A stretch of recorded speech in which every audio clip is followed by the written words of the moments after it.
Hello and welcome to another Cold War week conversation. This time it's with Vince Taylor, talking about his service during the Cold War. Hello. Vince, just to start off, where and when did you serve? I first arrived at Neatishead in the March of 1974, and I've done 4 separate tours at Neatishead. And did you find it an enjoyable experience? There were times that it was, and the other times that during tachyvals and such like, it wasn't very exciting. And where did you live when you were serving here at Neatishead? We lived in the married quarters down at Horsham St Faith, which was down in Pfeiffer's Lane in Norwich. I lived there on 2 different occasions. And where did you, when you first joined the Air Force, where did you do your training? I started off with RAF Bridgenorth in Shropshire, went down to the trade training in Compton Bassett, and then I got my posting back home to Buchan in Aberdeenshire, which I didn't really enjoy because I'd left there for that reason. And you'd been part of quite a lot of exercises during your time. You said about the tachyvals and things. Did you find they were successful in what they were achieving, what you were practicing for? Oh yeah, they always ended up that we won, but there was the exercise, able archer, that sort of thing, and tachyvals that we used to carry on. Yeah. So you mentioned Able Archer, which is one we feature in the Cold War as set up on the tote boards. Yeah. Obviously, Able Archer is also one that we know, looking back, was quite a point during the Cold War when there was increasing tensions through a series of miscommunication, things like that. Did you have any idea at the time of the effect that exercise was having? Well, not politically, no. I mean, we sort of just had to knuckle down and wear your NBC suit and swear and spit and, you know. We mentioned Able Archer there, but did you think there was any particular episode or incident during the Cold War that kind of defined what that was, what the Cold War was for you? Well, the one time when I was at Farningdales, we had a scare on one evening when we had a launch and impact, and we had to do a quick, what we called a conference call. So you get 8 minutes warning, and it takes 4 minutes to do the conference call to find out if it's real. And then we found out that one of the operators had forgotten to flick a switch that suppressed the sunrise. So it was quite exciting at the time. So it was that sensitive it picked up the sunrise and thought that was a... Yeah, I thought it was a missile launch. Yeah. Lord. Now, we generally kind of consider the end of the Cold War being when the Berlin Wall came down and the breakup of the USSR. How did you feel when you saw these incidents kind of playing out on the news and across Europe? Funny enough, I was serving in Germany at the time when the wall came down, and there was loads and loads of parties. Some of the Germans thought they should have built the wall higher, but the thing that comes to mind was all the East Germans coming across the West driving Trabi cars, and of course they were 2-stroke, and they used to come up down the motorways, and it was just phenomenal to see everybody so happy and elated getting sort of a bit of freedom. So when you were in Germany, where were you based in Germany? I was at Ramstein, which is an American Air Force base.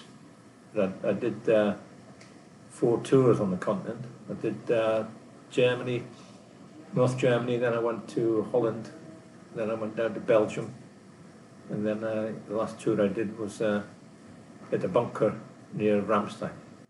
And your role when this was air defence, was it? Yeah, the last one was all to do with the cruise missile launches. We were the agency for sending the cruise missiles off. Right. Okay. Did you at any point then? Did you have personal interaction with the Soviets and with the Russian personnel?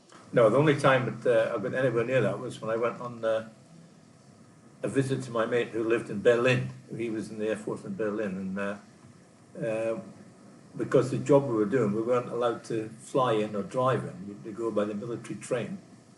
And that's the only time we ever encountered any Russian. Well, we didn't encounter them, but they were there. So outside on the platform, we were locked in the train. That was the nearest I got to any Russian troops. And obviously, with the East Germans as well too, were they active around you when you? No, well, as I say, when I was in Berlin, you could go up on the platform, you could look across onto the east and see the Stasi, the police and everything, but never really met any. Well, until the wall came down, we never met any East Germans. What was your favourite posting, or the ones you got to go on? Probably the Ramstein one, the last one I did over there, because you had you got all the benefits that the Americans got, and also it was good. You had the PX and the commissary and all the goodies, cheap golf clubs and so on. Did you? I mean, you were a lot more aware of the situation that was going on. Would seem like the whole air picture across Europe, and with the Soviet aircraft and movements and things going on. Did you ever feel that it was going to go hot? Did you ever feel it was going to develop into something quite scary? We used to get, because we were watching the border all the time, and we had one particular aircraft flew from East Germany and flew over West Germany, flew over Holland, and it crashed in Belgium. And when they intercepted it, there wasn't a pilot on it. The pilot ejected over East Germany. This thing flew all the way in a straight line at the same height. And when it got to Belgium, it ran out of fuel and crashed. But, you think, God, what's this guy up to? And when you look at the situation today, certainly in Eastern Europe with Russia and Ukraine, does it compare to your feeling that before the end of the Cold War? Does it compare to that when it was still like that high tension? No, I don't think it does, because everything that's happening at the moment, like with the Ukraine, it's all real time and things are actually happening. When we were looking around the Cold War time, that there was no actions at all. It was all just words. There was no actual fighting. But Ukraine is real time, isn't it? Looking back at your whole service, it was enjoyable for you. Would I do it again? Yeah. At the drop of a hat. At the drop of a hat. I enjoyed it. Well, there's the bad times. You tend to forget them, but I mean, it was great. I mean, I'm a Highlander, and I lived in a little village with 650 people in it, and everybody knew everybody, and I had to get out. Well, didn't have to get out, but I wanted to get out. But I would do exactly the same again.